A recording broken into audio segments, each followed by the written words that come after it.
तो गाइस कैसे हैं आप सब लोग मिस बैंडेड के एपिसोड 6 के साथ हाजिर हो। तो लास्ट एपिसोड के एंड पे हमने देखा था कि वो लड़की हमारे यंग मास्टर से कहती है कि तुमने आंखों से मेरी इज्जत लूट ली है, अब तुम्हें मुझे अपने साथ रखना होगा वरना मेरे पास सुसाइड करने के अलावा और कोई भी चारा नहीं है। यंग मास्टर भी वहाँ पर सोच रहा था कि अब मैं इसका क्या करूँ। वो उस लड़की से कहता है कि मेरी कैंप में सिर्फ और सिर्फ लड़के ही हैं, अब मुझे ये बताओ कि मैं इतने मर्दों में तुम्हें कहाँ पर रखूंगा। क्योंकि वो लड़की हमारे यंग मास्टर टाइजी के साथ और भी ज्यादा चिपक रही होती है क्योंकि उसने अपने पिछले हाथ में एक नीडल निकाली होती है जिसके ऊपर पॉइजन लगा होता है और वो उसके गर्दन में उस नीडल को दंसाने लगी है। जबकि हमारा यंग मास्टर टाइजी से कह रहा होता है कि प्लीज मुझसे थोड़ा दूर हटकर बात करो, इस तरह जब तुम मुझे इतना कस के पकड़ रही हो तो फिर मैं तुमसे बात नहीं कर पा रहा। लेकिन वो लड़की जो होती है अपनी नीडल को आगे बढ़ा दी होती है उसकी गर्दन के अंदर दंसाने के लिए। जैसे ही वो नीडल को उसकी गर्दन के अंदर दंसाने लगती है इसी वक्त बाहर से आवाज आती है। अंकल ब्याह वहाँ पर पहुंच जाते हैं। अंकल ब्याह कहते हैं तुम कहाँ पर हो। तो जैसे अंकल ब्याह वहाँ पर अंदर आ रहे होते हैं उसी वक्त वो लड़की जो होती है नीडल को वापिस से अपनी आस्तीन के अंदर रखने लगती है। वो वापिस से उसे अपने कपड़ों के अंदर रखने लगती है। जैसे वो नीडल को पीछे की तरफ मोड़ती है वो नीडल जो होती है उसके हाथ के अंदर लग जाती है। लड़की अपना हाथ पकड़कर जल्दी से पीछे की तरफ हट जाती है। ब्याह अंदर आते हैं और उसे कहते हैं लड़की जी तुम क्या कर रहे हो, हम लोग बाहर वहाँ पर फाइट कर रहे हो और तुम यहाँ पर एक लड़की के साथ मजे कर रहे हो। हमारा यंग मास्टर शर्माना शुरू कर देता है और कहता है अंकल ऐसा बिल्कुल भी नहीं जैसा आप समझ रहे हैं, ऐसा कुछ भी नहीं है। लेकिन अंकल ब्याह अंदर आने के बाद से काफी सारा डांट देते हैं और कहते हैं कि हम सभी लोग वहाँ पर ज़ीरोंग की आर्मी के साथ फाइट कर रहे हैं, हमने वहाँ पर से बैंडिट्स को मार कर भगा दिया और जबकि तुम यहाँ पर हो, तुम इस लड़की के साथ यहाँ पर एंजॉय कर रहे हो। जरा देखो तो सही, लगता है कि मैंने कुछ गलत देखा है, तुम एक लड़की को हक करके यहाँ पर खड़े हो। यंग मास्टर टाइजी से कहता है अंकल ब्याह मुझे इस बात को एक्सप्लेन करने दो। जबकि इसी के साथ ये अंकल ब्याह आगे बढ़ते हैं और उसे कहते हैं अपनी बकवास बंद करो, चुपचाप मेरे साथ चलो, रास्ते में जाकर मुझे सारी बात एक्सप्लेन कर देना, तुम्हारे साथ कुछ भी ऐसा बुरा होने नहीं दे सकता, हमें अपनी सप्लाईज को सही जगह के पर पहुंचाना है, चलो जल्दी से हम वहाँ पर चलते हैं। अगर हम लोगों ने सप्लाईज को खो दिया तो फिर हमारे लिए बहुत ज्यादा बुरा रहेगा। कि वो लड़की फिर से उसे कहती है यंग जनरल प्लीज मेरा क्या बनेगा, क्या तुम मुझे अपने साथ लेकर नहीं जाने वाले। अंकल ब्याह से कहता है कि हमारे रास्ते में बिल्कुल भी मत आना, अगर तुम्हारे पास कहीं पर जाने के लिए कोई जगह नहीं है तो फिर मैं यहाँ पर गाँव वालों से कहकर तुम्हारे लिए कोई न कोई जगह सेटल करवा सकता हूँ और दोबारा हमारे यंग मास्टर के करीब मत आना। के साथ ही वो लोग तंबू से बाहर निकल जाते हैं। उनके बाहर चले जाने के बाद वो लड़की आगे बढ़ने लगती है लेकिन उसके हाथ के पे पॉइजन काम कर रहा होता है जिसकी वजह से उसे काफी ज्यादा दर्द हो रही होती है। वो अपना हाथ पकड़कर वहीं पर रुक जाती है और कहती है मुझे तो बहुत ही बुरा हुआ, मेरे हाथ के ऊपर अपनी नीडल लग गई जिसकी वजह से अब इफेक्ट हो रहा है। फिर साथ ही वो अपने पास एक एंटीडोट निकालती है और उसको खा जाती है। उस पिल को खाने के साथ ही उसका हाथ जो है वो फिर से ठीक हो जाता है और वो कहती है यंग मास्टर को तुम्हें अपने चक्कर में फंसा कर रहूंगी क्योंकि हम लोग अपना मिशन पूरा करके रहेंगे। तो उसी तरह मिस बैंडेड का सीन भी दिखाते हैं। मिस बैंडेड उठकर खड़ी हो जाती है और कहती है कि मैं तो यहाँ पर दोबारा से सोना चाहती थी लेकिन मैं सो ही नहीं पा रही, मैं उस सपने को लेकर काफी ज्यादा परेशान हूँ। मुझे लगता है कि हमारे यंग मास्टर के साथ कुछ ना कुछ तो बुरा होने वाला है। कहीं ऐसा तो नहीं है कि मैं काफी लंबे अरसे से सिंगल हूँ इसी वजह से मुझे इस तरह के सपने आने शुरू हो गए हैं। ऊपर से वो लड़का वो काफी ज्यादा शरीफ भी लगता है। मुझे लगता नहीं है कि वो लड़का कोई ऐसा लड़का है जो कि लड़कियों के पीछे घूमता फिरता हो। साथ ही वो वहाँ पर सोच रही होती है कि मैं उस लड़के को कभी भी किसी दूसरे लड़के का नहीं होने दूंगी क्योंकि अब उस लड़के के ऊपर मैंने अपनी नजर रख लिया तो वो लड़का सिर्फ और सिर्फ मेरा ही होगा। तो इसी वक्त उसकी आंटी पीछे आकर खड़ी हो जाती है। उसे नहीं पता था कि उसकी आंटी आकर पीछे खड़ी है। तो इसी के साथ ऊंची आवाज में कह देती है कि टाइजी बेबी बहुत ही जल्दी में आने वाली तुमसे शादी करने के लिए, मैं तुम्हें शादी करके तुम्हें अपना हस्बैंड बना लूंगी। साथ ही आंटी उसके सर में एक जबरदस्त थप्पड़ मारती है और उसे कहती है कि तुम बेवकूफ लड़की ये क्या बकवास किए जा रही हो, सुबह उठकर तुम किससे शादी करने की बातें किए जा रही हो। पर हमें जुई गैंग और जुई नैन को भी दिखाते हैं। वो दोनों वहीं पर छुप कर देख रहे होते हैं और कहते हैं देखो तो सही हमारी यंग मिस बाहर किस तरह प्राउडली फिरती है और सभी लोगों के सामने ये बहादुर बनी फिरती है लेकिन आंटी के सामने इसकी भी नहीं चलती। आंटी से किस तरह से डांट रही है। तो आंटी उसे कहते हैं कि जब से तुम उस पहाड़ी के ऊपर से गिरी हो तब से तुम बहुत ज्यादा बोल्ड हो गई हो, तब से तुम काफी ज्यादा बदल गई हो और तुम्हारी हालात भी काफी ज्यादा चेंज हो चुके हैं और तुम सोचती भी अलग हो। तुम इतनी ज्यादा बदल गए तो क्यों ना तुम जाकर प्रैक्टिस किया करो, राइटिंग की प्रैक्टिस किया करो ताकि तुम्हें कोई अच्छा हस्बैंड मिल सके, जाकर घर के काम किया करो ताकि तुम्हें कोई अच्छा हस्बैंड मिल सके। उसकी बातें सुनने के बाद जुई गैंग को दिखाते हैं कि जुई गैंग वहाँ पर सदमे में चला जाता है। जुई गैंग को पता नहीं क्या होता है, वहाँ पर चुपचाप होकर बैठ जाता है। मिस बैंडेड आंटी से कहती है आंटी मेरे कंधे के ऊपर अभी चोट लगी हुई है और ये भी ठीक नहीं हुई तो क्यों ना मैं कुछ दिन और रेस्ट कर लूं। आंटी उसे कहती है कि जब से वो वाकया हुआ है यानी जब से तुम पहाड़ी के ऊपर से नीचे गिरी हो इनके बाद से तुम्हारे राइटिंग के स्किल बहुत ज्यादा बुरे हो गए हैं और साथ ही तुम्हारे कढ़ाई बुनाई के काम भी बहुत ज्यादा खराब हो गए हैं। तो तुम्हें ये सब कुछ जैसे बिल्कुल आता ही नहीं और तुम्हारी तलवारबाजी पहले से काफी ज्यादा बेहतर होती जा रही है। मुझे समझ नहीं आ रही कि ये सब कुछ हो कैसे रहा है। हमारी यंग मिस जो होती है वहाँ पर सोच रही होती है कि ये सब कुछ इसलिए हो रहा है क्योंकि वो लड़की जो पहाड़ी के ऊपर से गिरी थी वो पहाड़ी से ऊपर से गिरकर मर गई थी और उसकी बॉडी के अंदर मैं दूसरी दुनिया से आकर ट्रांसमाइग्रेट हुई हूँ, मैं रीइंकार्नेट हुई हूँ अपनी दुनिया से इस लड़की की बॉडी के अंदर, इसी वजह से आपको लगता है कि मैं अलग हूँ। आंटी चिल्लाकर उसे कहते हैं कि बस भी करो, तुम्हारे पास कोई भी टैलेंट्स नहीं है, ना तुम्हें खाना पकाना आता है, ना तुम्हें घर का ख्याल रखना आता है, ना तुम्हें एम्ब्रॉयडरी आती है, ना तुम्हें यहाँ पर राइटिंग स्किल्स आते हैं, तो फिर मुझे ये बताओ कि तुमसे शादी कौन करेगा। तो हमारी मिस बैंडेड उसे कहती है आंटी मैंने एक लड़का देखा हुआ है और मैं उसी के साथ शादी करने वाली हूँ, बहुत ही जल्दी वो मेरा हो जाएगा। उसे कहती है कि अगर वो लड़का जिसे तुम देख कर आई हो अगर वो तुमसे शादी करने के लिए तैयार हो जाता है तो फिर तो मैं उसकी नौकरानी बनने को तैयार हूँ क्योंकि कोई भी तुमसे शादी नहीं करेगा। सुनने के बाद मिस बैंडेड उसे कहती है आंटी अब बस भी करो, आप तो यहाँ पर मेरी इंसल्ट किए जा रही हो, ऐसा भी नहीं है, मैं बहुत ज्यादा खूबसूरत हूँ और बहुत सभी लड़के मेरे ऊपर मरते हैं। साथ ही वो से कहती है आंटी ठीक है आप जाए ना जाकर अपना काम करें, मुझे भी अपना काम करना है, आप जाए जाकर अपना काम करें। और उसे वहाँ पर से छोड़ आती है। जुइना हंसता हुआ कहता है जरा देखो तो सही हमारी यंग मिस को देखो, उन्होंने कैसे आंटी को वहाँ पर भगा दिया, अब आंटी उसकी मुसलसल इंसल्ट की जा रही थी। फिर साथ ही वो जुई गैंग की तरफ देखता है तो वो देखकर कहता है जुई गैंग अब तुम्हें क्या हुआ ब्रदर, तुम्हें क्या हुआ, तुम यहाँ पर इतने चुपचाप क्यों खड़े हो। तो यंग मिस भी वहाँ पर साइड के ऊपर से निकलती है और कहती है जरा देखो तो तुम दोनों यहाँ पर क्या कर रहे हो, तुम दोनों क्या मेरा मजाक उड़ा रहे हो, तुम दोनों यहाँ पर देख रहे थे आंटी किस तरह मुझे यहाँ पर डांट रही थी, तुम दोनों इस बात का बाद में मजाक उड़ाओगे कि लगता है कि तुम्हें मार खाने की जरूरत है। जुई नैन उसे कहता है कि नहीं मिस हम लोग तो यहाँ पर आपका इंतजार कर रहे थे कि आगे की क्या इंस्ट्रक्शंस है, हमें आगे क्या करना होगा। तो मिस बैंडेड उनसे कहती है अच्छा ठीक है बस बहुत हो गया। फिर साथ ही वो जुई गैंग का नाम पुकारते हैं, लेकिन जुई गैंग वहाँ पर उदास बैठा होता है। नैन उसे कहता है कि ब्रदर्स यहाँ पर मिस तुम्हें बुला रही है, यंग मिस तुम्हें बुला रही है, क्या तुम सुन नहीं रहे। तुम्हारी मिस बैंडेड जो होती है वहाँ पर सोच रही होती है कि इसको क्या हुआ। फिर साथ ही वो कहती है जब वो इंसिडेंट हुआ था यानी जब ये इनकी यंग मिस जो थी वो पहाड़ी के ऊपर से गिरी थी, वक्त पहाड़ी के ऊपर से गिरते वक्त जुई गैंग वहाँ पर पहला इंसान था जो वहाँ पर मौजूद था। जुई गैंग ने मुझे गिरते हुए देखा था और उसके बाद पहाड़ी के ऊपर से गिरकर नीचे उड़ते हुए भी इसी ने मुझे देखा था और इसी ने मुझे सहारा दिया था। तो मतलब यह है कि इससे जब इंसिडेंट इसके सामने दोबारा से आया तब से ये इस बात को सुनकर काफी ज्यादा उदास हो गया है क्योंकि ये मेरी काफी ज्यादा केयर करता है इसी वजह से। तो मिस बैंडेड आगे बढ़ते हैं और उसे कहते हैं कि जुई गैंग जी तुम क्या कर रहे हो, तुम्हें यहाँ पर ये सब कुछ सोच कर परेशान होने की जरूरत नहीं है, ये सारी की सारी तुम्हारी गलती नहीं है कि मैं वहाँ से क्लिफ के ऊपर से गिर गई, ये तुम्हारी गलती नहीं है बल्कि तुमने मेरी जान बचाई थी, इसी वजह से तुम्हें तो खुश होना चाहिए। अगर उस दिन तुम वहाँ पर डर की वजह से भाग गए होते और तुम मुझे वहाँ से उठाकर वापस नहीं लेकर आए होते तो आज मैं यहाँ पर जिंदा नहीं होती, मैं वहीं पर मार गई होती या फिर कोई जंगली जानवर मुझे मार देता।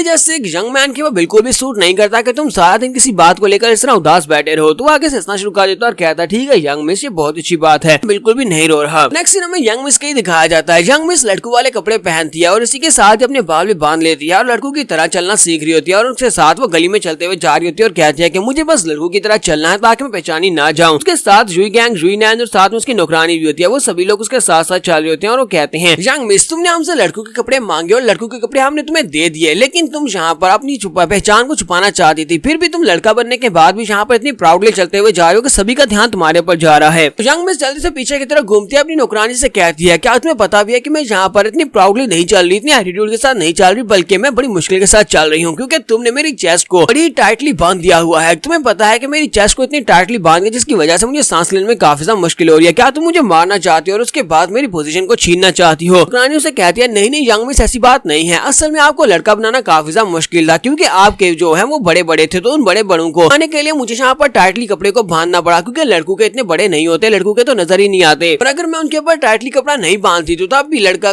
के कपड़े पहनने के बाद भी आप दूर से दिखाई दे जाती कि आप एक लड़की हो। तुम्हारी यंग मिस उसकी बात सुनने के बाद वहाँ पर खुश हो रही होती है कि वाकई में उसके काफी ज्यादा बड़े बड़े हैं। तो इसी के साथ ही वो लड़की उसके पास से गुजर कर जाती है, वो पीले बालों वाली लड़की और उसे देखते हुए बहुत ज्यादा हैरान हो जाती है। सपने में उसने ऐसी लड़की को देखा था और सिर्फ वही लड़की है जो सपने में ट्राइजी के साथ चिपक रही थी। तो यहाँ पर हम लोग अपनी एपिसोड 06 का एंड करेंगे। एपिसोड की एक्सप्लेनेशन अच्छी लगी तो कमेंट करके जरूर बताइएगा, चैनल को सब्सक्राइब कर दे, वीडियो को लाइक और शेयर कर दे। शुक्रिया।